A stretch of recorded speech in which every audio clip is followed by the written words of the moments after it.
We're back. Raw Knowledge, your host, myself, as always, Alex Connor, training, nutrition, lifestyle. You guys know the drill. Going to keep these intros short and sweet, and quite frankly, I'm thinking about just getting rid of them altogether. Because let's face the truth, we're all here for the same thing, and that's the juicy knowledge with my talented guests. And of course, I'm back with another one who goes by the name of Solo, Kate Solo. And what you need to know is she's a coach, a blogger, a mother, and quite frankly, a very talented, unique, and amazing individual. And of course, there are lots of takeaways, lots of thought-provoking conversations we have today. So without further ado, let's get into it. Before we do, guys, you know what to do. Like, comment, subscribe if you're on YouTube, leave a rating and a review on iTunes and Spotify. We really appreciate it. And don't be greedy, share the knowledge around. All right, let's dive straight in.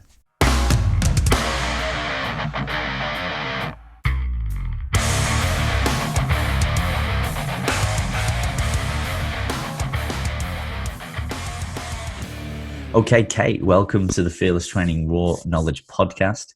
Thank you for your time. Thanks for the patience. Had a bit of discrepancy in time there. Give us, for the audience who are not watching and they are listening, paint us a bit of a picture. Where are you and how are you this afternoon/evening? Oh, so I am not normally where I'm at. So I'm visiting my best friend downtown Toronto. I just kicked her 2 French bulldogs out of the room and closed the door so we can have nice, quiet recording time because they're known to make snorting noises and be quite loud. So I've learned my lesson and done that. And pretty good. It's gray. We're starting to feel fall, I think. Just overnight, we went from super hot summer to all of a sudden, like I can feel September on my skin. That always freaks me out a little bit, but hey, it's cycle of life. Yeah, very much so. I mean, dogs are great. Absolutely love them. They obviously don't understand about podcasts, but if they could talk, which I often have, it's a fantasy in my head. I'm like, what would they say? What would their personalities be like? And speaking of quiet, although it might be a little bit dark in Toronto, it's going to get light here in Australia. It does look a bit overcast, but I do have some people who've decided to do some renovations. So hopefully there is no exterior noise. But as I said, we will make it happen. That's what we do. This technology is pretty amazing that we can connect with people around the world anyway. So that's good. Now, Kate, I'd like to start at the beginning, as always. Now, for people who are not aware of who you are and what you do, give us a bit of a synopsis, give us a bit of a rundown, what you do, more importantly, why you do it. Ooh, the why question. I love that you threw that wrench in at the end. That's the funnest part for me. So my background, academic background, is in psychology. Really long time ago, I actually started in computer science. Mathematics did not last there very long. There was just, it just wasn't interesting to me. So I ended up shifting to human behavior and have not been bored ever since I've done that. And after school, I did my graduate degree in health psychology, focusing on stress management, resilience, and post-traumatic growth. And out of school, I started teaching. I taught psychology at college and university level. I taught 2 professional programs. So programs like massage therapists, police foundations, nursing programs, and also general education courses at the university level. So like introductory psych, those big intro psych where folks first learn about Sigmund Freud and classical conditioning and Pavlov's dogs. That was lots of fun for me. And after that, I started getting little by little into the field of health and wellness. My journey started with yoga, of all things. I ended up getting my yoga teacher certification, started teaching yoga, started getting into the field of nutrition.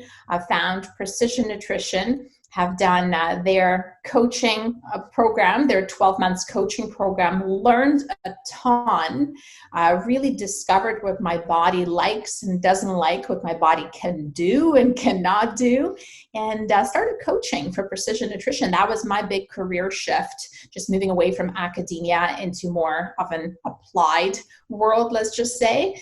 And since then, my position has kind of ebbed and flowed at PN, at Precision Nutrition, and I am now the Director of Community Engagement at the company, or just more in human language, as I translate it, I'm the hugger-in-chief.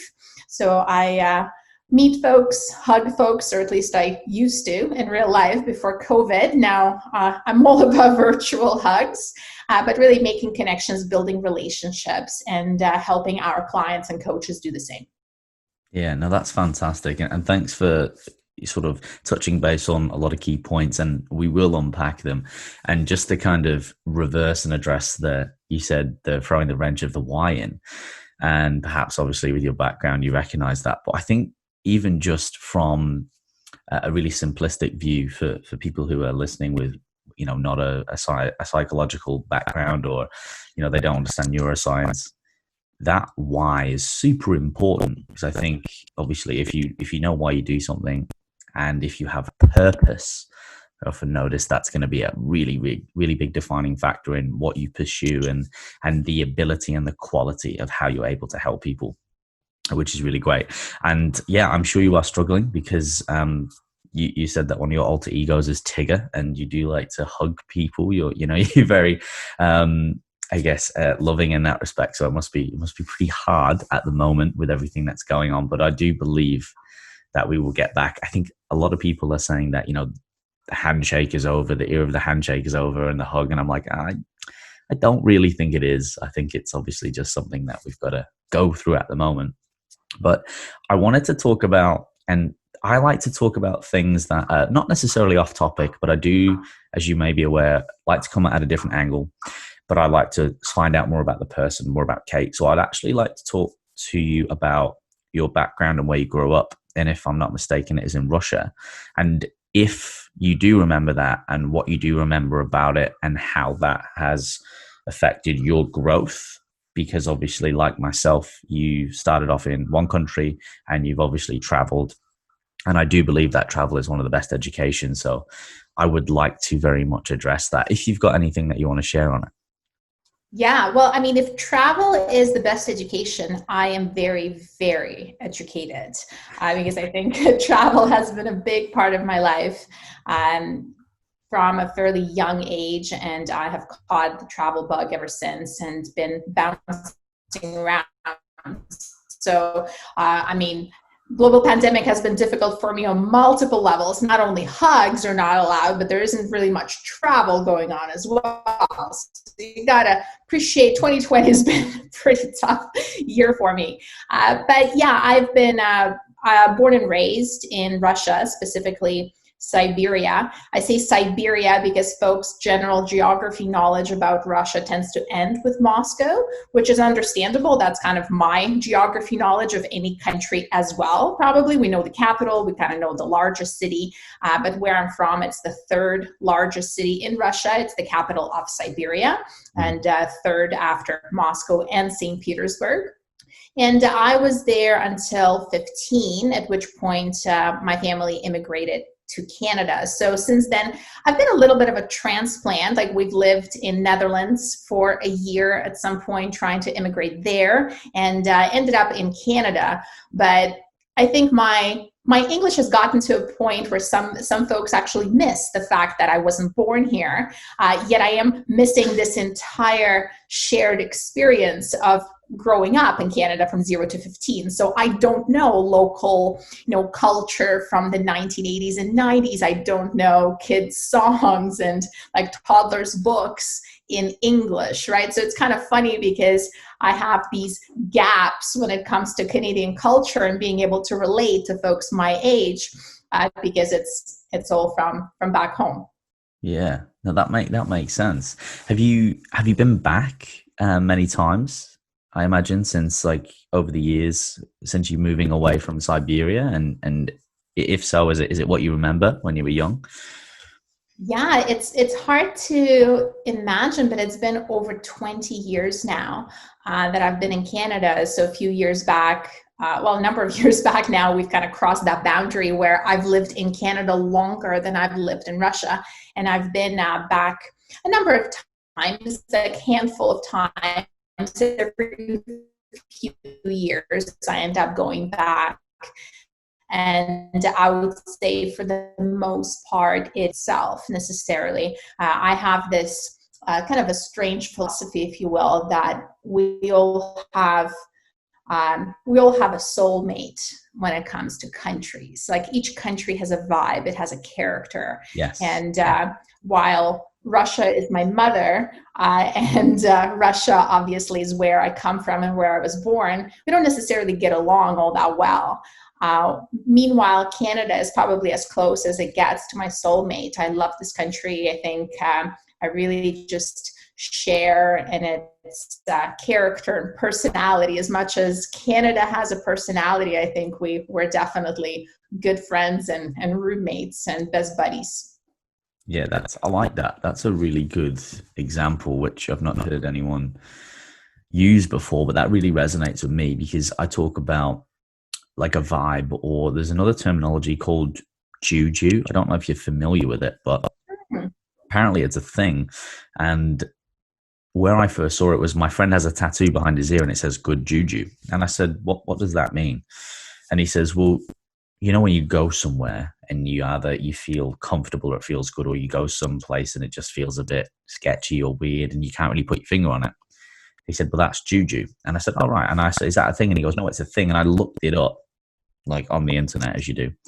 And it's a colloquial term, but it is a thing. And I thought, well, that's actually really good, because I find when I was growing up, that was hard to describe, where you would go somewhere and it would just connect, but you couldn't quite put your finger on why. Like you could say, yeah, it's got nice people and it's got beautiful scenery and all this, but you could just be in that space and it just had an energy. So I think that's a really, really important point, and that people should travel more, because you just don't know. You just don't know until you go there. And either way, you're going to learn something. And you perhaps might appreciate where you're from a little bit more, or it might give you that answer to go, you know what? I think now this is definitely the place for me. But it's like ice cream. You don't know what flavors you like until you try them. That's a great, that's absolutely a great example. I think that's definitely like ice cream. And when it comes to ice cream, I want to try them all. And I think that's true when it comes to travel as well, because how can I know how I feel about a place if I haven't been there yet? Absolutely. Absolutely. Now, Kate, I want to transition into more psychology and your time when you were studying and teaching. Well, first of all, is that something that you always wanted to do? You were passionate about it, or is it something that you fell into over time? If you were to ask me what I wanted to be when I grew up, when I was around 12 or 13, I probably would have told you that I wanted to be a teacher, like my mom. And except I realized as I got older, I realized two things about myself. I really like learning. Mm-hmm. So, why stop at undergraduate? We're just going to keep collecting degrees at that point. So I really liked learning, and I also really liked swearing, which I don't think went really well with like teaching little children. So I figured I'm probably better off limiting myself to instructing strictly adults 18 plus. And that's how I think teaching at a college and university, not that I did a lot of swearing there, but at least I knew that if I slipped, the consequences would be less severe. And I really enjoyed that. To me, teaching has always been a form of performance. It's always been a bit of stand-up, a bit of acting, a bit of storytelling, and then information layered and laced within that. I really loved the challenge of how do you make something interesting? I think you've asked that question, the why, like why do I do what I do? And in my experience, to me, it's very fascinating and somewhat entertaining that I somehow ended up in a helping profession. In fact, I know a couple of my friends, they poke fun at me regularly because I don't strike them as the helping type of individual necessarily, but in my experience, there are two types of folks that are attracted to helping professions. There is the type who really wants to help people, who's really drawn by that kind of caring aspect of helping. But the other type is really attracted to problem solving. And people are incredibly fascinating. They just present this endless permutation and combination of factors, and figuring out what will work for whom is super fun. And I think I'm definitely in that latter camp of kind of analytical thinking / engineering problem solving challenge. Yeah, no, that's great. I do find as well, not to categorize people or put them in a box, that females generally are a little bit more analytical in nature. Again, it's a generalization. But to kind of repackage that question or transition it a little bit, transform it, if you will, what have you learned within coaching people from teaching people, especially in the early days? And you still do, because teaching is coaching. There's a lot of crossovers. But as the maxim goes, as we teach, we learn, right? Something that I've found. So if I'm teaching something, and like you said, you can't just be monotone. You have to add a bit of entertainment. Maybe it's a bit of storytelling. You got to connect with the multiple personalities within that room. And that is something which is very, very underrated when it comes to teaching, I do believe. And it's the difference between why some people learn and some people don't, especially in the early stages. A lot of people slip through the net, oh, this person's not smart. It's like, well, mate, no, it's not they're not smart. It's just that they learn differently, and people get labeled, but we're starting to identify that a lot more. So have you found that you've had any correlating skill sets or experiences that have really helped you, especially now when, like me and you, if we were coaching, I can read your body language to a degree, but I'm not there with you. So as you know, communication is, in my belief, it's mostly body language. So perhaps there's some correlating skills that you've adopted from teaching people to help better coach people. Yeah, that's a fantastic question, because I love this idea that you can steal and borrow from anywhere and anyone. And there are just so many things that are, like you said, transferable. So I think between teaching and coaching, there are a couple of things. And one is, information doesn't really matter that much. And that's such a blasphemy to say. It's such a blasphemous statement in a way, and you would imagine that information is more important in education somehow. But information in itself doesn't really do anything. It's being able to demonstrate to a student and to a client how specific piece of information applies to their life, and actually helping them apply it. And it's when they see not just that A plus B equals C, but it actually directly impacts them, that's really a very powerful realization. So I've always pushed for that. How do we relate it to our own experience? I've always used a lot of personal examples in my lectures. Whenever we talked about dry scientific concepts, I would pepper them with stories about my cat and about my boyfriend and about my mom, and just all the things, and encouraged them throughout and reminded them throughout that those experiences might help them make the connections. But at the end of the day, they were also my experiences. And I've encouraged them to listen to me and try pick out their own experiences from their own life and teach that to somebody else. So, and I think this kind of takes us to the second thing that I learned, is that the absolute best way to understand something is to teach it to somebody else. And in order to understand it even better, you've got to teach it to somebody else multiple times. So one of the challenges that I've encountered in teaching is the fact that you can explain something to someone in a way that seems to make complete perfect sense to you, and yet you have someone look up and they say, I don't get it. And from there, you got to know where to go, because it's not going to do you any good, or that person any good, to just repeat what you said. You got to find a different way to explain that same thing in a different way, right? And they might say, I still don't get it. And you better have a third explanation in your pocket, right? You got to find something. You got to help them find something that works for them, that clicks for them. And I think even like folks listening can hear the direct translation there of how we experiment with our clients when we coach. What approach will help this client? What type of eating will resonate with this client? I just interviewed somebody on my podcast. We've talked about ketogenic diets and how some people don't stick to ketogenic diets. It's unsustainable for them. But for some people, they say, I tried keto, it changed my life. I've been on it for 4 years, right? Like different strokes for different folks. So I think that's another kind of connection. And the last one, it might seem small, but it's actually served me really well. When I was teaching at college and university, a good chunk of my students were folks from different countries for whom English was their second language, or third or fourth in some cases, and English is my second language as well.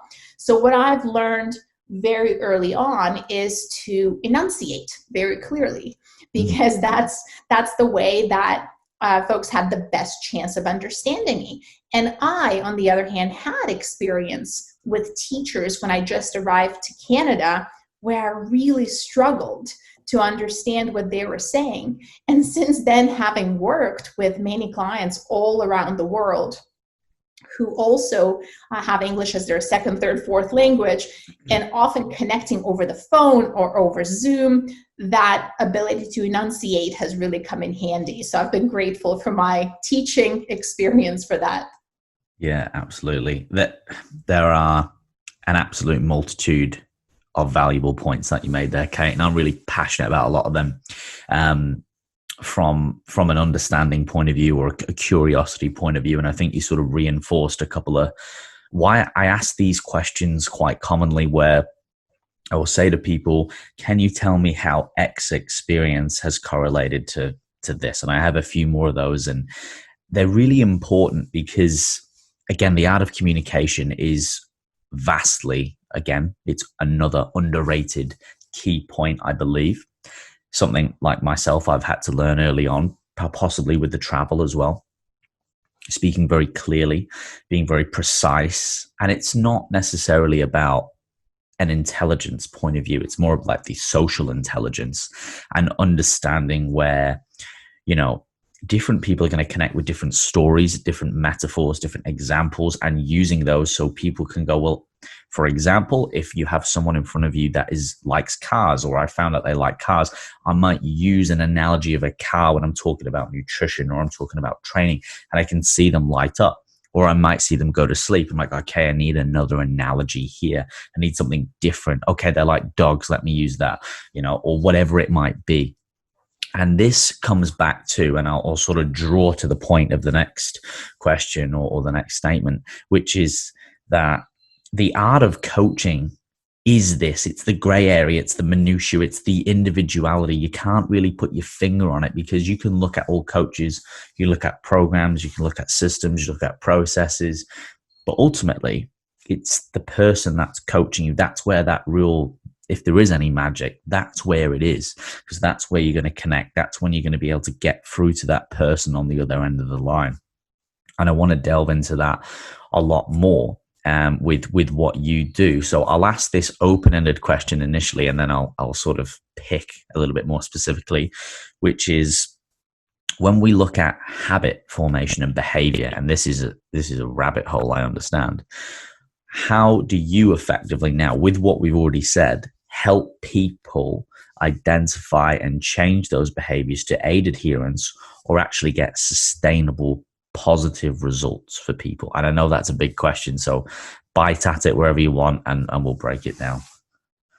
Well, I think first of all is kind of what you're saying, like what you were saying with meeting each client where they're at, right? Like this is a big concept. We talk about it quite a bit at Precision Nutrition throughout curriculum for both of our coaching certifications. And what does that mean exactly to meet their client where they're at? Well, it might mean different things depending on a client. So if you have a nutrition coaching client and you're working with them on weight loss or weight gain, and they have never really looked into nutrition before, they don't really know how protein is different from carbs, Well, giving them a very elaborate calorie counting macro prescribed plan would be one example of not meeting them where they're at.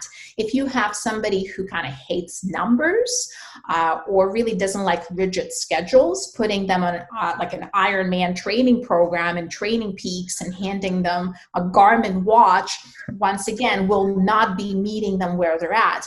On the other hand, I have coached plenty of folks that are actual engineers who are into measuring things and spreadsheets, and that's where they really thrive. They enjoy it.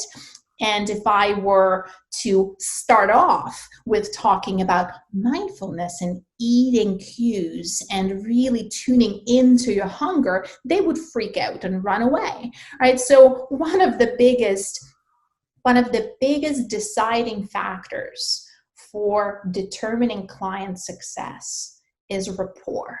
And it's the same factor that determines therapeutic success in therapist-client outcomes as well. So my number one goal will always be to establish rapport. And I do that in a couple of different ways. When I take on private clients, I always talk to them first. There is always that initial consult. And right away, it's a bit of a screening for them and for me. They have a chance to run away screaming, right? When they encounter my sort of extroverted, huggy, intense self. And that's totally cool. And I also have a chance to kind of to tune in and kind of say, we might not be a best match, right? Because of their goals, or maybe because, again, the connection is not there. So this is going to be the first thing in which I will really try and establish rapport. The second thing is also kind of what you described, right? Like, what does this person like? What do they get? Do they get cars? Do they get tennis? How can I connect with them? How can I make them understand? Like, what would be a big thing? So I remember having a client who has mentioned her dog in every single message to me. And I understood that dog, regardless of how you feel about dogs, about how I feel about dogs, that dog, she was going to be crucial to rapport, to coach client rapport. So I've better learned that dog's name and learned something about the dog, because this dog was a very important relationship in this woman's life. Another woman who's a dear friend now, I remember knowing she's very religious. I actually emailed her back and I explained one of the habits, one of the nutritional concepts we were working on using a couple of Bible verses. And it really resonated with her. It really struck a chord. And we still giggle about that, because I think 2 or 3 weeks later, she found me on Facebook and she looked at my profile and she said, "Kate, it says you're an atheist." I said, "Uh-huh." She said, "But you quoted Bible at me." I said, "I did. I know the Bible. I know the Bible quite well. Did it work? Did it help you understand?" She said, "It absolutely did." I said, "Then I've done my job." Yeah, that's fantastic. That is a key point. And I want to underscore it, highlight it, whatever terminology you want to use, because I feel that a lot of professionals, and for everyone listening, I want them to really internalize that last bit and go back and listen to it again, perhaps, especially if you are a coach or a professional of some sort. So many practitioners are so focused on the result or the outcome, and they're not actually listening or understanding the person that's in front of them. I see it every day in my own workplace. I do things very differently, and I don't think that it's not from, I do it better, but I feel people are just missing the forest for the trees all the time. I like to sit down with my clients. I don't bring them straight into the gym. I personally like to offer something, more holistic. Obviously, that's part of what I do, so I understand it is a different service. But the first thing I do, for example, have a new or a possible new client, which I'm catching up with Thursday for a consultation. And I'm sat down and I'm doing some work on my laptop. I've got about 5% battery and I'm trying to finish this exercise library, right? So I'm cutting it fine. And one of the ladies from reception, Claire, she comes over. She's from New Zealand. And she goes, "Hey, Alex, this is Diane. Diane's just joined the gym." And Claire's very much like me times 10 all the time. So she's super bouncy. And she introduces Diane, and Diane's, she's probably like you with coffee, I imagine. So me and Claire, everyone at work I have good rapport with, because not only because I do genuinely like and have an interest in these people, but I do understand that when they think and they know about Alex and what Alex can deliver, and they have a client in front of them, who are they going to refer them to? Right? So little things. Success leaves clues. And so she comes over, she goes, "This is Diane." And Diane was probably, I'd say, 50 to 60s. She seemed quite reserved, quiet. And she goes, "Look, Diane is wanting to build muscle and she's joining the gym and this, that, and the other." Anyway, so I have a chat to Diane, right? And Diane sort of tells me about what she wants to achieve, etc. And straight away, I just sort of take her off that and I just ask her about her. And we just chat and we have a laugh and we talk about these things. And I explain about, generally how I do it. We'll have a consult first because I knew I didn't have all the time in the world then, but I wanted to spend at least 15 minutes or 10 minutes where I could to just build that initial rapport and set an expectation that, hey, we're just going to have a chat first. You can suss me out. I can suss you out. I can show you what I do. But more importantly, I can get to know what you like, what you want, why you want to achieve it. And I think a lot of the time that can step people off because they're like, "Oh, why is he so interested in this?" And you do have to be careful because some people are a bit more reserved and they can take it a little bit personally. But it's such an important and a critical step because it can save you and them a lot of heartache because you can see if it's a good fit as a client and coach. But also, like you've mentioned, Kay, it allows you to be able to communicate better with that person because, as you said, and it's a really big irony that the information is important, but it's not as important as people think, because I'm of the belief that 20% of the knowledge, 9 times out of 10, does 80% of the job, and it's how it's delivered. The devil is literally in the details. And I don't think this is highlighted enough because people are just so focused looking at things binary, like, "Oh, it's squats, that's what got me jacked," or "This food got me shredded." It's like, no, it didn't. Let's look from a different angle. Let's flip that. Let's look at the principles, but then how do you extrapolate that? So I do think that a lot of those things you said, they're very, very valuable, and I just want to make people aware or to perhaps understand and listen to those a little bit more, especially for our practitioners and clinicians and coaches listening, because this is a part where I feel it falls down. You do need the knowledge, but you do need the communication skills, and arguably that is almost more important in that respect. I think that's a great point. And just through coaching health and fitness professionals, we've had these conversations many times. And one thing I like to point out is that no matter how you end up coaching, you will self-select your crowd a little bit. And that crowd will kind of self-select as well. So you can have a coach who's very much the quote unquote engineer, let's say. And I know a number of coaches like that who run very successful coaching practices, and they attract exactly the type of client that's similar to them, right? Who like numbers, who will do exactly as they're told. There isn't really much feelings, and the coaches will probably admit that openly. Like, "We don't do feelings. Like, here's your damn workout, and if you do it, you'll get results," which is true. I think what I'm just more curious myself about being more versatile. I'm very interested in being a versatile, adaptable coach and a versatile, adaptable human. Just in general, I'm very fascinated by the concept of just making myself harder to kill and harder to just become extinct, whatever that is, becoming stronger and being able to thrive in a variety of situations.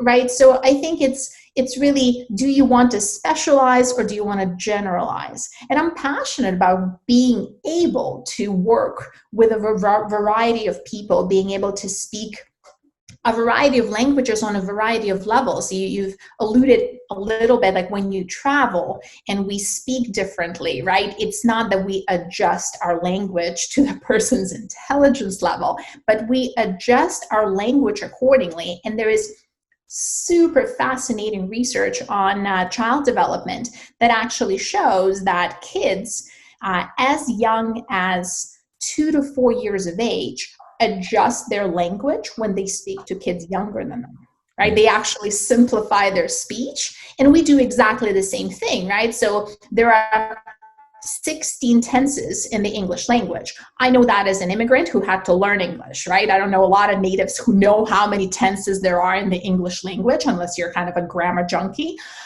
But if I'm speaking to somebody in a different country whose English is pretty simple, I'm probably not going to be using 16 tenses. I'm going to be using very simple nouns, verbs, right? You pointing at the person, go, right? Like there are a lot of gestures. And this is very much like I'm adjusting my communication to the person I'm speaking to so they have the best chance of understanding me. So it's really no different when we talk to kids or our clients speak to us. So I think that applies everywhere. Yeah, that there is going to be a beautiful jumping off point into the next question. And I actually had a conversation with a gentleman yesterday, funnily enough, about this, how, we're talking about, be a specialist, don't be a generalist. But I said, there's a bit of a caveat to that. I said that I've learned as of the last 12 months is that although you do want to be a specialist and it is good to, be very, very well versed in a certain area, you do need the ability to have these crossovers where, for example, in our circle or professional circle, for example, it is of interest to understand that if we're going to refer someone to a chiropractor, a physio, a psychologist, a nutritionist, a personal trainer, or whatever it is, and maybe you've got an amalgamation of those qualifications, but if you can understand some language, so if I speak to a physio and I can say, cool, I personally think it's the lateral glute or whatever it is, or the medial vastus lateralis or whatever it is, or I think there's an acute tear there or something, without going out of my scope, that physio, depending, they might go, okay, speak my language, I get it, or at least I can get him in the ballpark. That handover is a little bit warmer. So I think that's a really important point. And I am also passionate, like yourself, about being that Swiss Army knife, where it's not so much, it is kind of being like a chameleon, but not so much because a chameleon sort of blends in and that can give the impression that you're trying to be something you're not. But it's just the ability, like an army knife, it has many, many, many roles that it can competently achieve, but it can transition between them.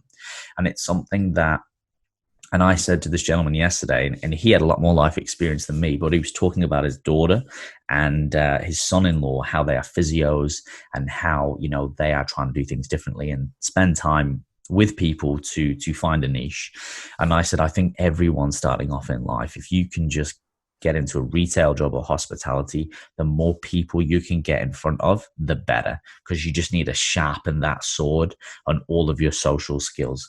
Get in front of people, who are small, big, different languages, different ethnicities, different cultures, because it just gives you this absolute spectrum of communication skills. So when you have someone in front of you, I call it calibration. You can very quickly calibrate to, am I going to swear a bit more with this person? Am I going to hold back? Am I going to use simple language? Am I going to use tenses? Am I going to use humor? And you can just quickly adapt, again, without being something you're not.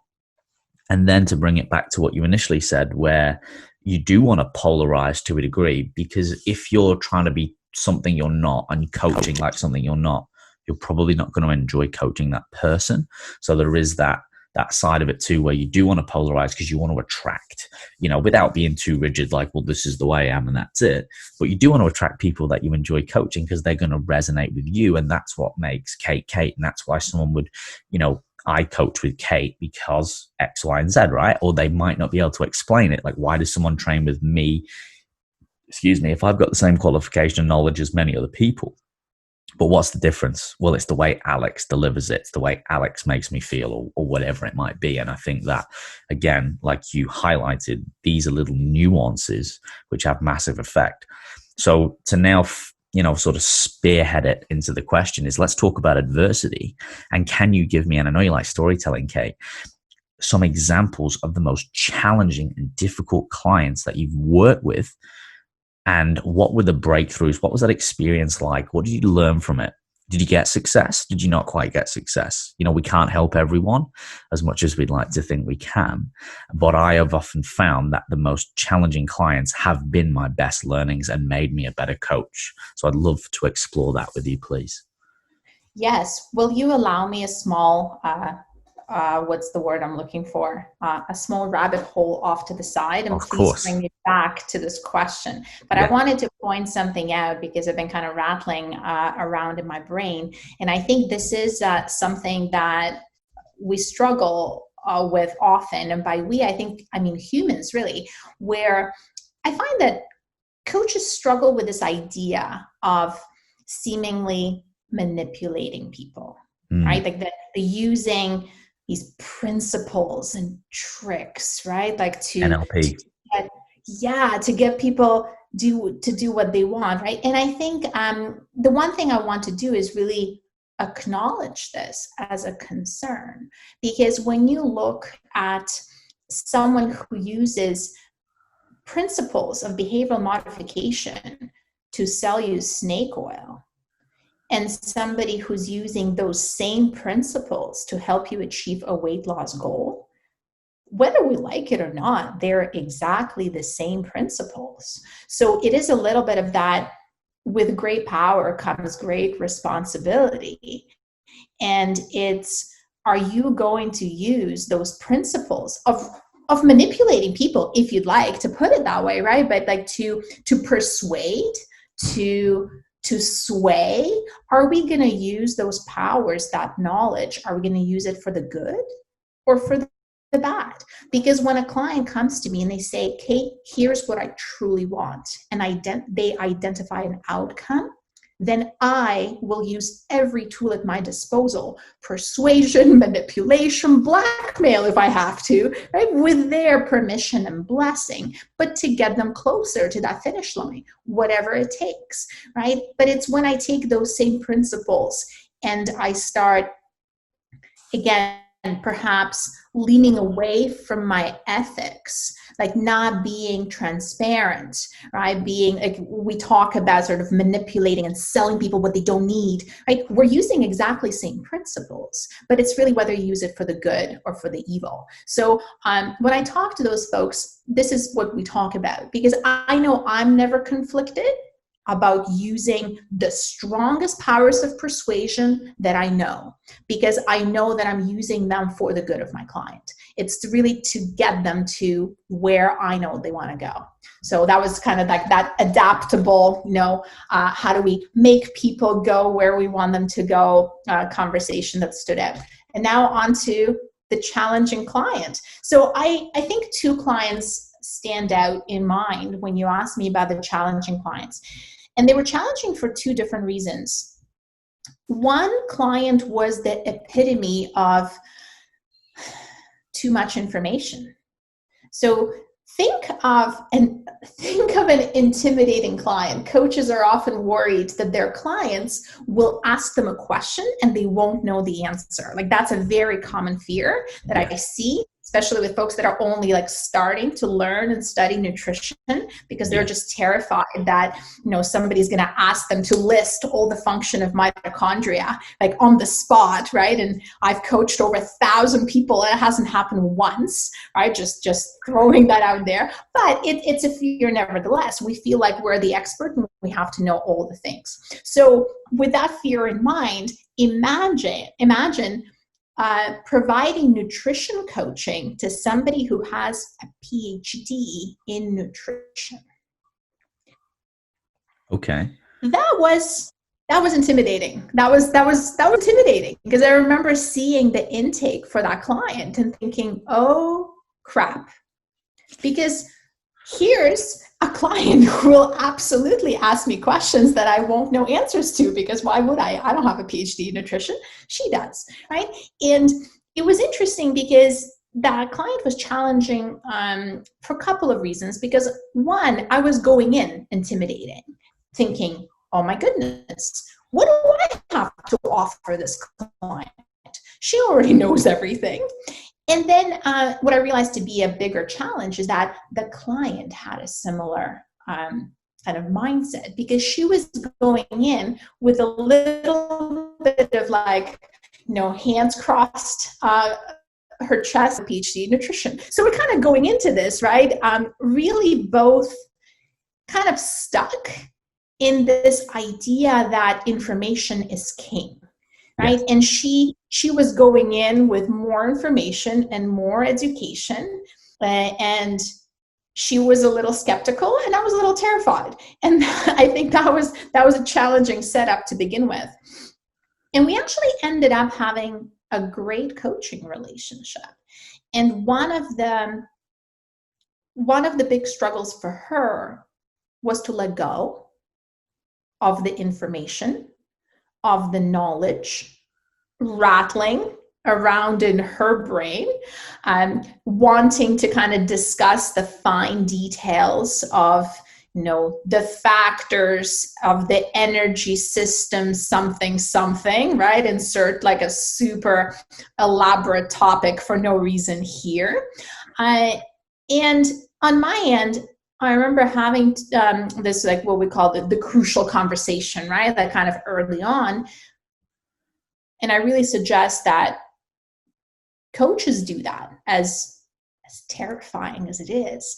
And the crucial conversation was around putting your cards on the table.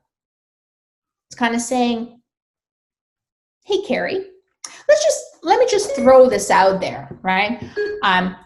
I said Carrie, not Siri. Siri thinks I'm talking to her, so Siri is at my service. So I would say, hey, Carrie, let's just kind of throw that out there. Let's acknowledge the fact that you have way more education in nutrition than I do. In fact, if I ever have questions about nutrition, I might ask you, because chances are you'll know better than I, right? Like you will know what articles to look at. You might have seen the research, but that's not my role. My role is not to teach you about nutrition. You already know about nutrition. My job as your coach is to help you identify the best ways to actually implement the information that you already know, right? So my job as a coach will provide you with structure and with accountability. So really having that conversation early on to really acknowledge, because it was absolutely an elephant in the room. I was thinking it, she was thinking it, right? And kind of pulling it out just in the middle of the room and looking at it, I think just made us both let out this big sigh, and we could move on, right? Like we could kind of move on. It's like, oh, okay, whew. What does she know? Well, she might not know much about nutrition. That's okay. That's not what she's here for. Her specialty is. My specialty is not nutrition. My specialty is how to make people do shit that they want to do, right? Like how to help them do the things that they want to do. That's what I'm good at. So if that's what you want to do, I'll help you. And meanwhile, you can tell me about the function of mitochondria. I may or may not remember, but might be a fun conversation.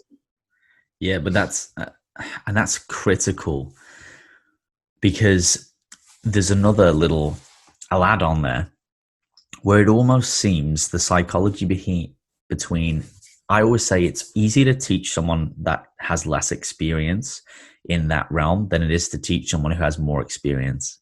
So for example, when I have a younger client or someone who just does not have any education in that sphere, now obviously a lot of other traits, personality traits conform and contribute to this, but it's generally a lot easier because there's no preconceived notions or ideas, where you take someone who's so far in that they're just so in it and they can't see it. And we almost have to pull them out and say, hey, let's just zoom out, look at it from a different perspective.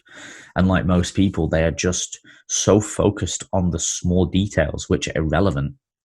Whereas I find that if you identify those big rocks, the big principles, a lot of those smaller things just work themselves out. And that again can be down to someone's, preference, whether they're more analytical or they are always looking at the details, they're overthinking things.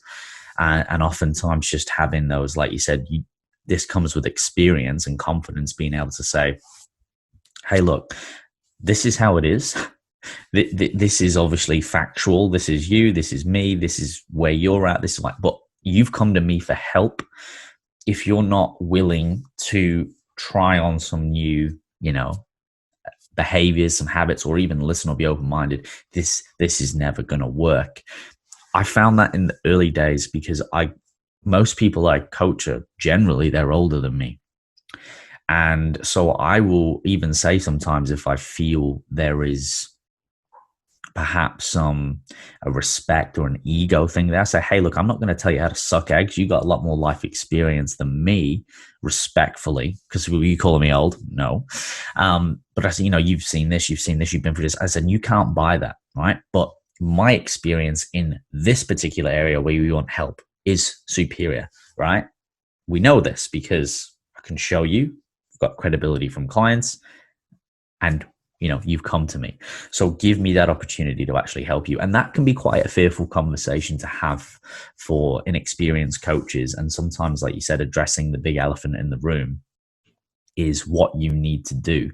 So I think that's very valuable, Kate, and I do appreciate you sharing that with me, because a lot of coaches probably out there going, oh yeah, like they think like you learn all of this knowledge, and it's great, don't get me wrong. And if you're a bit of a nerd like me, yeah, you'll hang on to some of those terms and you'll remember the mechanistics. But a lot of the time, those things are irrelevant because it's about the main principles of change, whether that's nutrition or whether that's training to get someone there. And yeah, you're going to get the odd client who might ask you, but be honest and say, hey, you know what? I don't know, but I'll find out, or let's find out together, or let me refer out, because honesty is, it'll always come. Don't make it up, and just be honest, because that person will respect that a little bit more. So I want to diversify then and ask Kate if you could go back and speak to yourself at the start of perhaps your coaching career, or when you started to really, really help people specifically, and it might be with precision nutrition. What are some of the things, if you could just bullet points to say, and I know this is hard, you only had 5 minutes, you'd be like, hey, Kate, this is Kate from the future. I've been in the matrix. I have come here. And, right? Because you'd be Trinity. And you'd be like, I'm going to give you some knowledge, right? Bang. What would you say? Oh my goodness. Oh, you're killing me with this question. I'll tell you why in a second. Because I think that any gems of wisdom that I would have to share, the other Kate wouldn't be ready to receive them. Right? So I don't know that if I had such a cool opportunity, if I had such an incredible opportunity to meet myself from 10, 15 years ago, I mean, I say incredible, but like now in retrospect, I'm thinking I would probably meet this person and just like be sick of her in 5 minutes, right? It's just like, oh my God, I cannot stand you, right? So I don't know, maybe we would completely hate each other. But if I had an opportunity, I think I would actually spend it just asking questions, because it's very hard to remember what I was like. Like it's very hard for us to remember what we were like 5 years ago, 10 years ago, 15 years ago.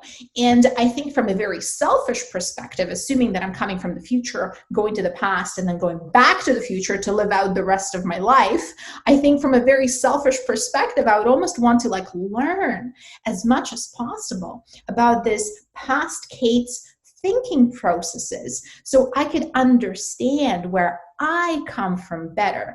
And maybe that makes me feel make me sound a little jaded, but I just don't think that those amazing realizations that I have made in the 15, 20 years since this, past Kate is kind of living out her life, would land anywhere, because I think we've all been on both ends of that conversation, right? Like we've all been, you're 17 years old and somebody who's super old because they're 38 is telling you how, oh man, if I only knew what I know now, like you can't train like that, man. You gotta like value recovery, man. You gotta do mobility, man. You can't just load up the stupid plates on, man.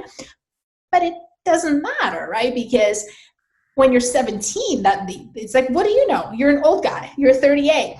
go away. What, like, you don't understand, right? So it's almost like we are in these two completely warm time zones and we don't really understand each other anyway. So Yeah. did that just make me sound super jaded?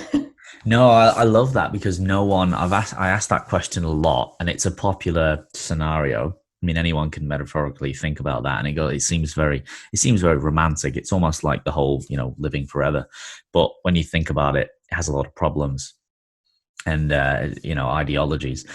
But you're right, because if you went back, and I love that you've brought this up because this sort of is a very thought provoking notion.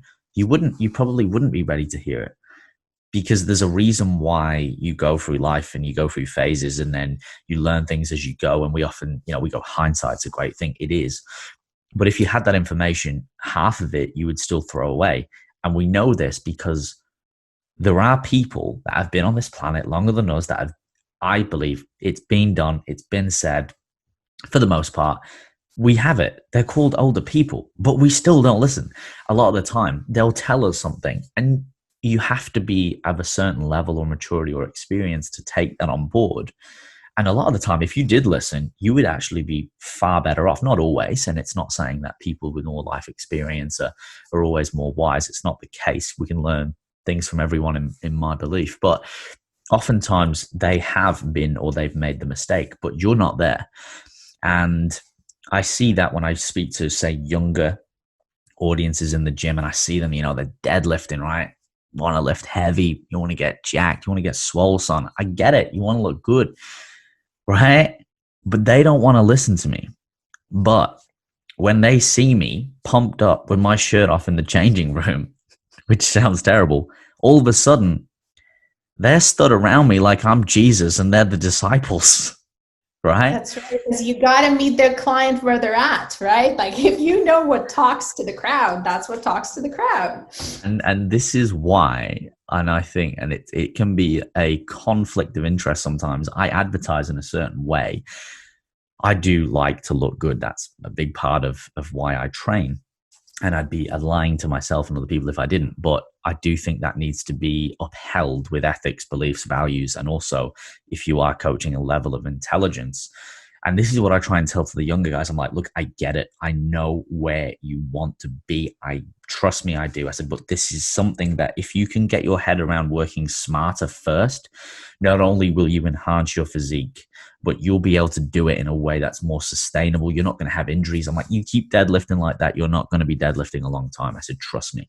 And if you understand those principles, and you can, now you're listening to me, like you can look something like this, or you can reach your potential in a much shorter time frame, although it is still a journey. And you can just see some people it hits home, some people the dots connect, the light bulb goes off. Some people just carry on, they're not ready. And it's not their fault, like you said, they're just not ready to hear it. So I think that's really, that is a different way, a different perspective to look at that question. So I really like the way you answered that, because often people just go, bang, yeah, this is what I would say. And there's nothing wrong with that. But I think that's an important point to address, that, we are here where we are for a reason right now, and it progresses as such. I wanted to talk about at least 2 or 3 more things before we sign off. And I think they're really important, again, because we've already spoke about them in terms of principle. Is I want to talk about, and if we can tie it in, yoga, and I want to talk about being a mum. And I'd love to intertwine how those things, again, have been crucial bookmarks in your life. And once again, what have you learned from those things in your experience, if anything, and how have you carried them over, within your coaching career? Because I imagine, especially being a mom, that is, wow, that's one of the toughest challenges that any woman can go through, and being a parent in general, because you are now teaching a human. You're teaching your human. You're like, man, I want to get this right. Oh, I want to avoid the mistakes, that my parents made. I want to do it better. But at the same time, you might be fearful that, you're wrapping them up in cotton wool, and you only get one shot at it. So yeah, I'd love to unpack that if you feel comfortable sharing that, Kate.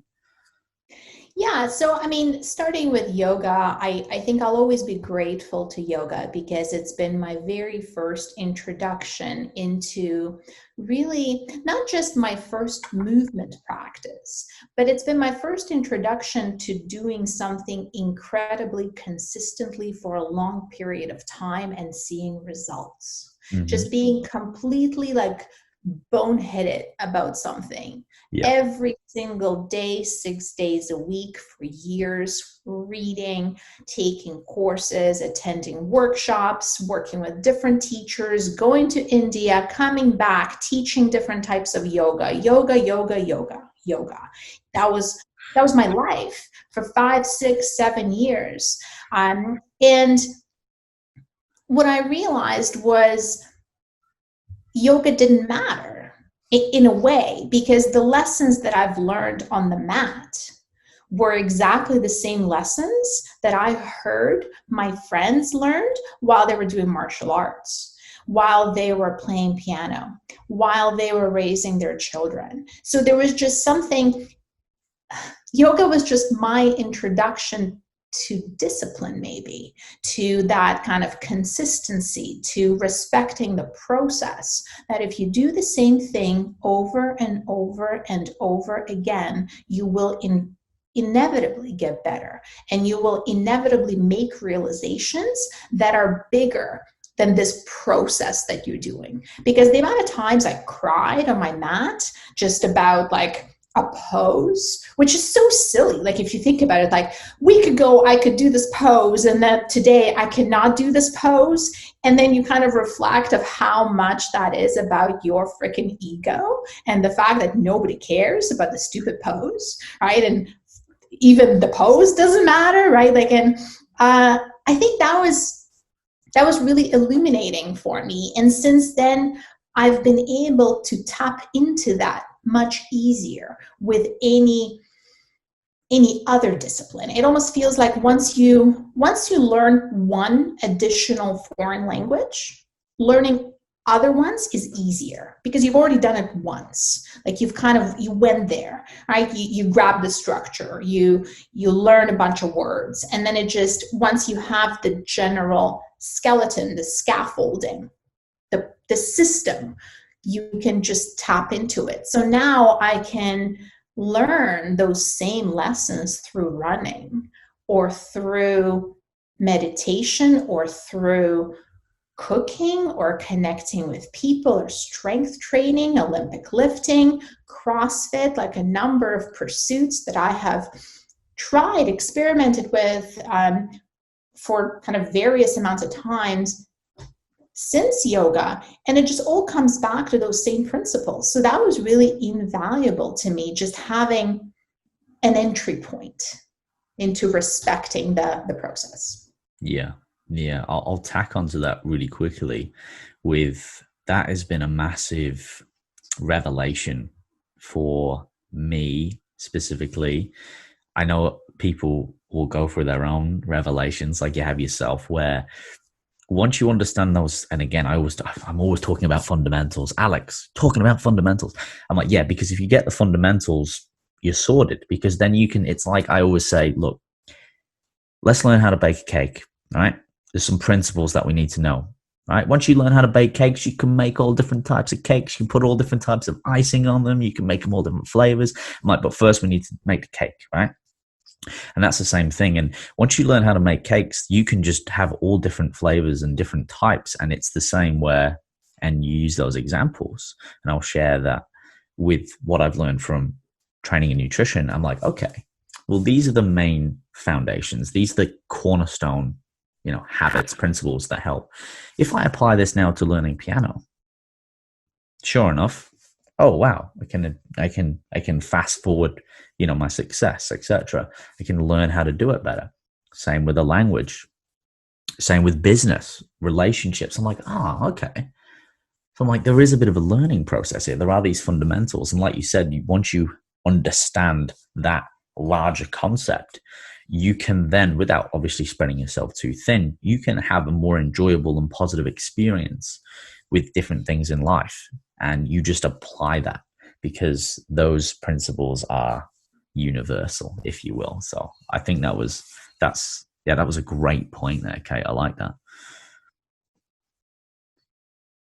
And I think that the other example there is if I were to completely be stuck on the outcome, I think that would have been an incredibly goodness knows I'm not very flexible. So all of my years and hours of yoga have never resulted in me being able to put both feet behind my head and do the Cirque du Soleil feats of human elasticity.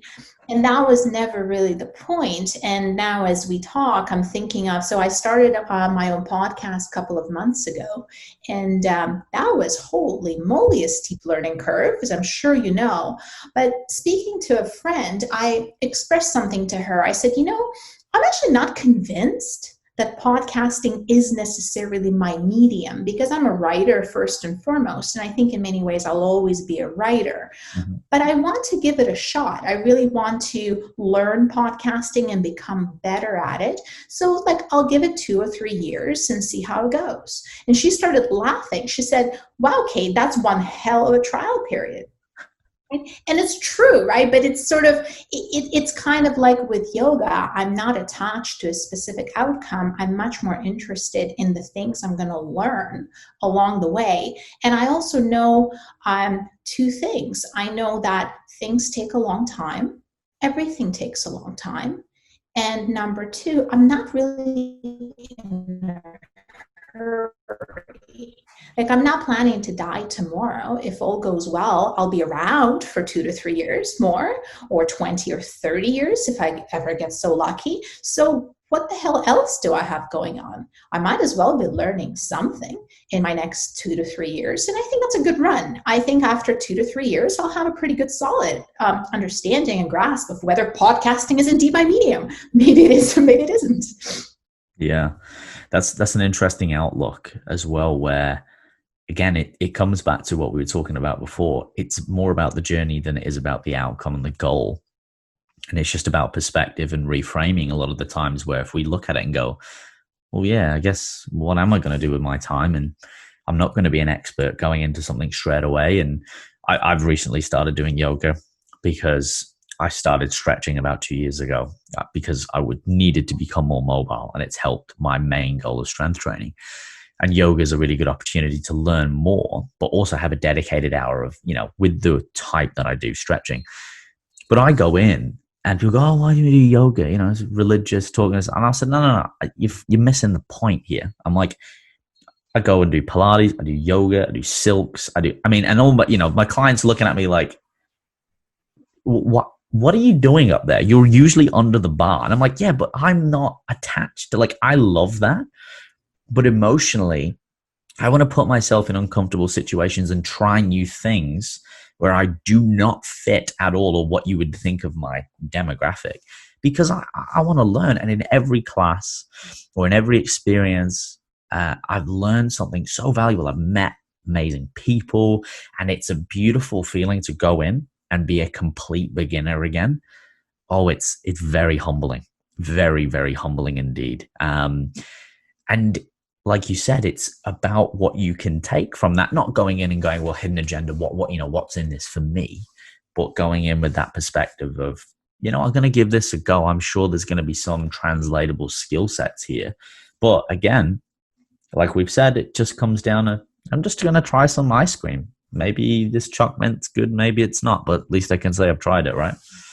Well, and I think to touch on the earlier point, I think this is a good example of, going back, traveling in time, because if I told my 20-year-old self any of the things I just told you, it's about the process. I'm not in a hurry. Let's see what I will learn. Like my 20-year-old self would really want to punch my now self in the face. Very much so, because it just sounds like gibberish. I was impatient and obnoxious and I wanted things yesterday, right? Like I didn't want to accept the fact that things took a long time.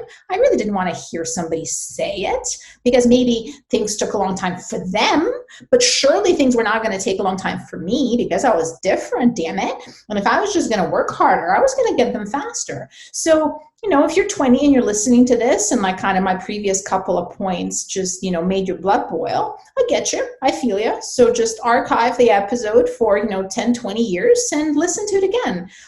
Hopefully we're still around, right? It might resonate then.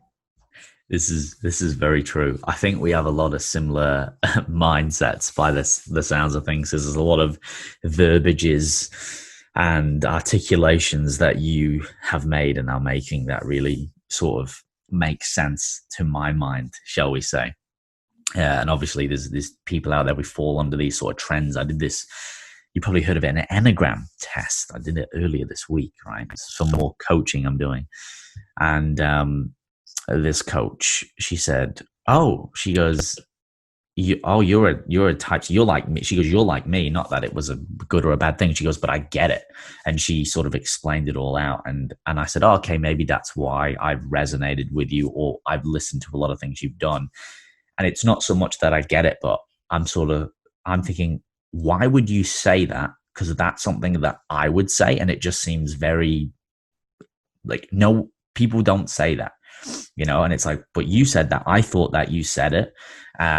And obviously we are all individual, but there are obviously different personality traits or different mindsets without putting people into boxes, because there's a lot of things out there like, I'm blue and you're red. And it's like, hang on, fair enough. But there obviously are similarities within the way people think. So yeah, I do connect a lot with what you're saying, Kate. Did you want to talk about or quickly being a mother and how that's helped? Or are you pretty sensitive on time at the minute? We can chat about parenthood. Are you a parent yourself? I am not at this point in time, but I'm an only child and I do have the foresight to think or believe that I would like a couple of kids. Okay. Yeah, it's an interesting experience because it's sort of the most mundane, ordinary, yet exciting and unique experience one can have, right? Because it's incredibly unoriginal. Like there isn't really, and the reason I asked whether you were a parent or not, and I thought you might not be, because kind of the way you spoke about it, right? Like the motherhood is one of the toughest challenges that any woman can overcome. And I've always been very fascinated by this sort of elevation of parenthood into sort of the ranks of religion, right? Like it's this, I'm a parent and you're not, and you will never understand and you will never relate and you've never known love like this, right? So I find it very curious because I've had an exchange with a friend recently, and he's been a father for a long time now, but we've been out of touch, and he messaged me. He said, hey, I saw that you're a mom. I said, yeah, I am. She's almost 2. And he said, pretty cool, huh? And I said, yeah, she's a really cool kid. And he's like, it really changes everything, doesn't it? And I said, does it?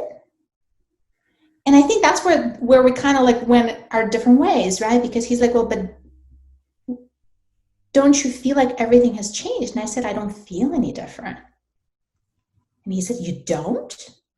I'm like, no, I don't. I feel like I've had a very good sense of who I was before I had a child. And having a child has added an aspect to my life, but it hasn't changed me fundamentally as a person, right? And I think that, and that's my experience, and I know folks who have had a very different experience where, kind of the sentiment is, I didn't know what life was about until I had children, right? Like my life did not have meaning before I had children.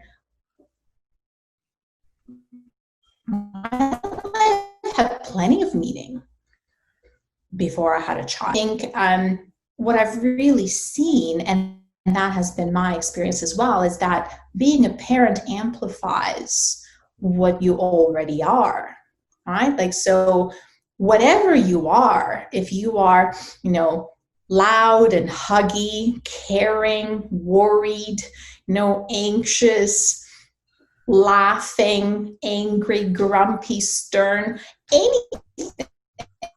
any of those things, they just get amplified. So somebody said to me, and it was another friend, and I've been kind of realizing a lot of the interactions, and I've been tapping into what my experience has been like through people asking me about it, kind of like you are right now, right? And a lot of these people, some of these people have kids themselves, and they're curious about how I have now changed and evolved, right? Having crossed to the other side.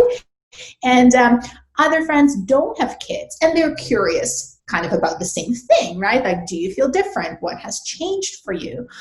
So this friend says, she said, I've seen pictures of your daughter. It sounds like it's really fun being her mom. Is it really fun being her mom? And I said, it is. It's tons of fun being her mom. It's fun, and it's chaotic, and it's kind of an adventure.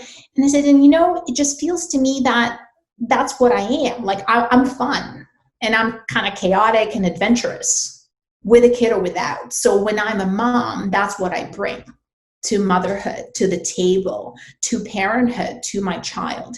And if you are kind, caring, considerate, soft, nurturing, you're going to bring that. That's going to be your experience as a father, as a mother, as a primary caregiver. So whatever you are, that's what you're going to be. So I kind of feel like sometimes the biggest things we can give our children, and that's a big topic on the parents' minds. What can we give our children?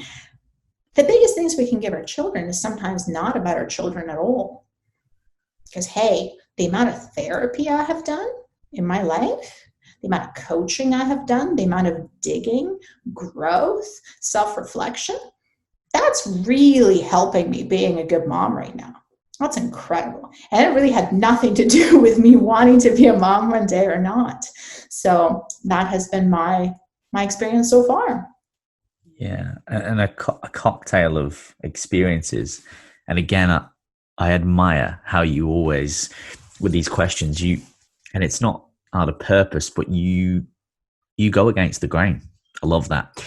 And again, I know it's not because it's not just to be different, but you come at it from a different perspective, and I really love that. I think that's one of the beauties of being able to podcast is just getting different perspectives on things which you perhaps had not seen or knew that were there or aware of. And perhaps with parenthood, it is romanticized. It is put on a pedestal, if you like. And it comes down to the personality. Again, I see people who, for example, will buy a dog because they're lonely. They need something to love. I'm like, well, that's all well and good, but it's also a little bit dangerous, because if you're putting all your love in that external energy, what happens if that energy does not exist? And if you don't have purpose before that becomes your purpose. You become so enveloped within that. It's the old, you see two people, you complete me. I'm like, well, that's dangerous, because you should be, right? I'm of the belief that you should be look, we're always learning, we're always growing, but you should know who you are. Like a symphony, you should complement each other and make beautiful music, but you should still be able to create beautiful tunes by yourself, to use an example for people listening, something that may or may not resonate.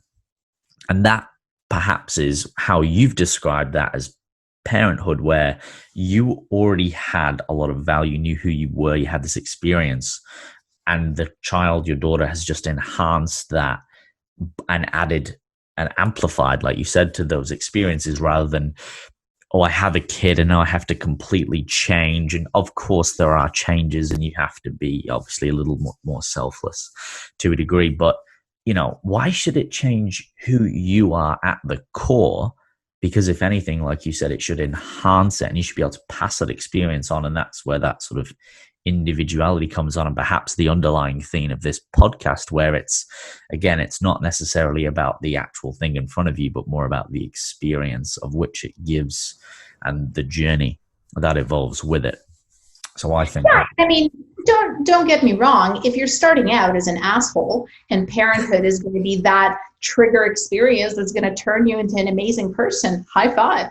Please change fundamentally. But if you are starting out as a great person already, then why should you change fundamentally? No, please don't change fundamentally. Stay the awesome person that you already are. Become more awesome and help your child become their own awesome person as well.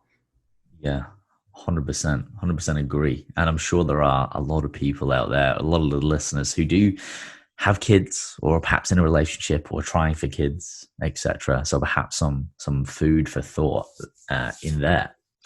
Kate, I want to talk about, before we get on to the last round of questions, because I appreciate you being very generous with your time, and I'm really enjoying this conversation.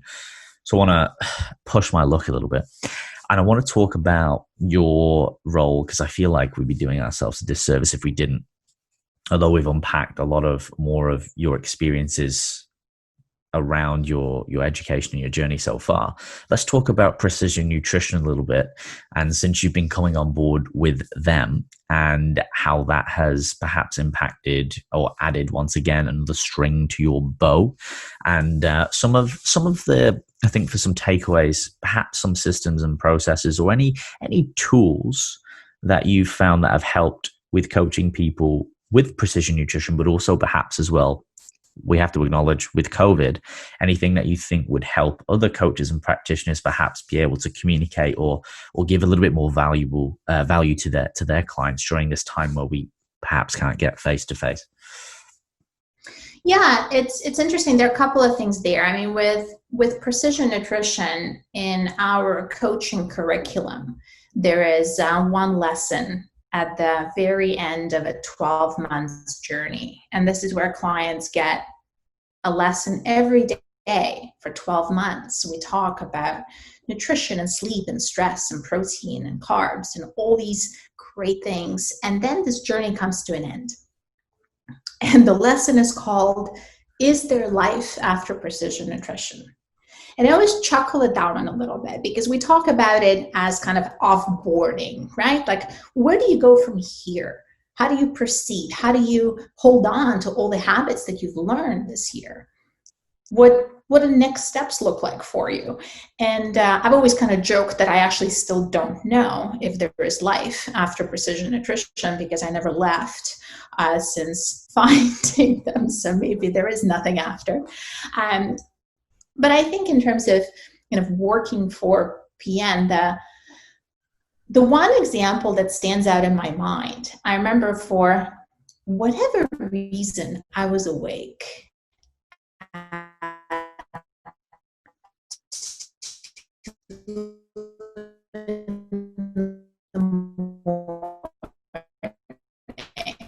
That's the one thing. Going to go to the gym, and an article popped up, and I realized that the article that popped up was actually written by one of my colleagues who works at Precision Nutrition. And I remember thinking it was so cool, and I messaged him that moment, and think he got it next morning. And I said, "Hey, Nate, guess what?" And it was Nate Green. Guess what? I was just randomly Googling something, and the first article that popped up has your name on it. And I just wanted to say, like, I think it's pretty cool that I just get to work with these cool, awesome people, right? And it's really just knowing that you're working in a company of cool, awesome people. And sometimes it's the little things, because we all work remotely. So sometimes you work with somebody for 6 months or a year before you even get to meet them. But because I travel a lot, I got to meet a lot of my coworkers and colleagues face to face, because I was in California randomly, or I was in Michigan or somewhere else. And if there are any coworkers in town, I'd pop in. And here's the little thing that's kind of not little. Wherever I was, if I ever was in the kitchen and I would ask for something, I'd say like, hey, like, do you guys have milk or something? Say, oh, like, just open the fridge. It's right there. I would open the fridge and realize that their fridge would look exactly like mine. And that was kind of funny, right? Like, it's just like the fact, and it's such a tiny thing, but it's this sort of like, it's the people like us, right? It's a company where everyone was interested and concerned about deep health and nutrition and moving and kind of exercise. And that was kind of cool. I've never had that before. And I think that is still very much true. I think the mission of the company is, I really identify with the mission of the company, and that's very important to me. Yeah. I think it will, again, it comes back, it's quite an appropriate place to perhaps summarize or even wrap up, because it comes back to that first point of the why, and then surrounding yourself with people who have, if I can use the word, like the creed, the same creed, that same belief system, and like attracts like, and there's a reason why I believe that, you attract certain people into your surroundings, or there's a sort of magnetic pull, and you pull in by polarizing, by being your authentic self, those people who kind of get it, right? And that's something of late that I'm learning more and more by be yourself, obviously be willing to change, but you'll find that, again, we've talked about this, you'll pull in those people who perhaps are like-minded or very similar, and there's these patterns, there's these traits that you might see even in a fridge or something like that. Yeah. Where you're on the...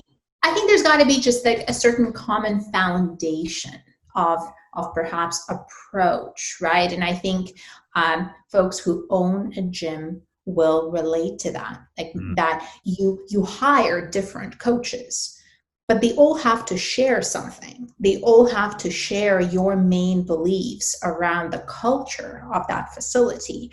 And I think that's similar. So like if I had my team of clients and I went away on vacation and one of my clients really needed a coaching call, I knew that any one of the 12 coaches on staff could jump in and have that coaching call with my client, knowing fully well that they would provide a very different coaching experience because they're a different person. Their personality might be completely different from mine. But I also knew that we all shared client-centeredness, right? Like the meeting the client where they're at. I would never arrive and discover that my client was put on a 10-day detox by another coach, right? Like it's just like those big rocks we agree on, and we agree on what the big rocks are. Yeah, 100%. Those common values are critical, especially in a team environment where if you are under the same banner, you want to be singing from the same hymn sheet, at least with complementing, tones and voices and variants, which I think is really good. Now, Kate, I want to ask now some questions. These are rapid fire. They're a bit more fun. If you listen to my podcast, you might know some of them, but I've got a few new ones in there that you wouldn't have heard. It's a bit more lighthearted. It's a bit more fun before my final question. So answer them, whatever comes to mind, because they're pretty thought-provoking. They're a bit fun. And my first question is this, and it's a different one. And it is, if you could put something on social media and it was just a paragraph, it was an ad, but every single person on social media, they would see it. It would come up, whether it was Facebook, Instagram, Twitter, TikTok, whatever the kids are using these days, I don't know.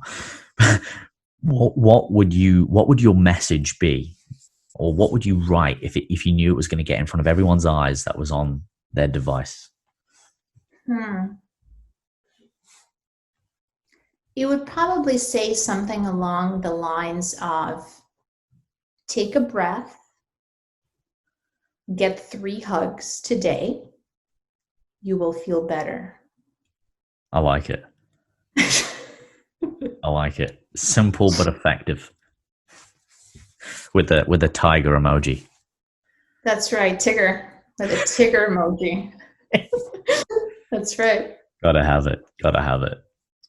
All right. If you could invite anyone around the table, can be more than one person if you like, you can have up to three, dead or alive, to have dinner with, who would you invite and why?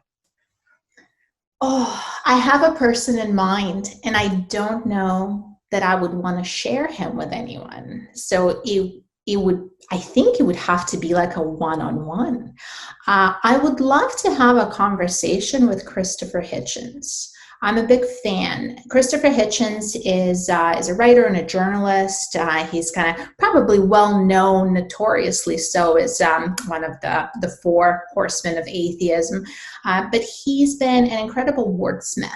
So his power of persuasion as expressed through words is legendary, and is just such a pleasure. Like, for me to listen to him make a point, get a point across, articulate his opinion, and not infrequently completely destroy his opponent in the process. To me, that's like a physical pleasure. That's amazing. I would love to find out his opinion on all the things that have conspired since his death. And I think his left us way too early. And I think if I wanted to invite somebody for dinner, it would have to be someone like Dr. House. Like, not Hugh Laurie, but rather like the character of Dr. House, who's sort of like intelligent, biting, kind of a pain in the ass, right? And could be quite entertaining with very dry humor. So I think that would be a party I'd enjoy. Yeah, that would be quite the combination for sure. Who wouldn't want dinner and a show? Something psychologically soothing with Mr. Hitchens, and yeah, perhaps something a little bit more dramatical with Dr. House. Very interesting. I like it. And I'll ask you this one then, because I think this one might resonate with you a little bit more. You might have a more interesting opinion based on the answers you gave to me. And it is this, which is perhaps a conflicting notion. If you could live forever, and I'll draw like as you are now, so you don't age any more than you are now, whatever you've got right now, you get to keep. Would you choose to live forever? No. Living without any constraints is boring. It's the constraints that encourage creativity. It's the constraints that create deadlines, urgency, and excitement, really. There's got to be ending. Would you ever choose to watch a movie if you knew it never ended? God, no. Hence the term deadline. That's right. That's right. But it is true. And it's a good point. Again, it's on face value. It's, wow, yeah, I'd love to live forever. But then as you gain more experience in life, perhaps you go, well, that's the whole reason why it's precious. It's the whole reason why you enjoy a book, a film, you want more. It leaves you wanting more. Death is the ultimate cliffhanger, almost. And I guess we'll all find out one day, perhaps. Now, my last question, Kate, it's a bit more serious in nature, but you can make it as lighthearted as you want. It's the one I ask all my guests, and if you've listened to my podcast, you've got perhaps a bit of a leg up. But it is. Can you identify a fear in your life? It can be big, can be small, can be dramatic, might even just be something very, very small and I guess subtle is the word I'm looking for. Could you identify that fear or a fear and what it was and what you learned from it? And it could be a small ripple which has had a massive effect, or vice versa. And is this a fear that I currently experience, or is it a fear I've experienced in the past and have since conquered? Could be both. Mm. You could still be fighting this fear, or you could have overcome it. It's usually something that you've overcame because you can really extrapolate a learning from it. But as you know, fear can be evolving as well. Yeah. Yeah. I think the fear that I have experienced, I think still experience time to time. I just sort of got over myself more so than the fear. Like the fear's still there, but I'm kind of going la la la. Yeah, yeah. Heard this all before. I'm just gonna keep doing my thing. And that's the fear of sucking. Like that when you've described that the beginner's mind, right? Like they're trying something new that you're not very good at. You invariably suck at the beginning. And I really like being good at things. And I am good at many things. When we're good at certain things, we often tend to choose those things to do because it feels good to be good at things, and we start avoiding things that we're not very good at. So that fear, that unpleasant experience of just sucking at something, I think is the fear I've experienced in the past, and a fear I kind of managed to get over for the most part, because just life, I think, is too short. Speaking of constraints, I still want to try new things, and if I'm going to suck, I'm going to suck, and no one dies, right? Except me at the end. That's it. And that is the fear of all fears. From asking this question hundreds of times, it is always the same answer, spoken in a different way. This is an absolute.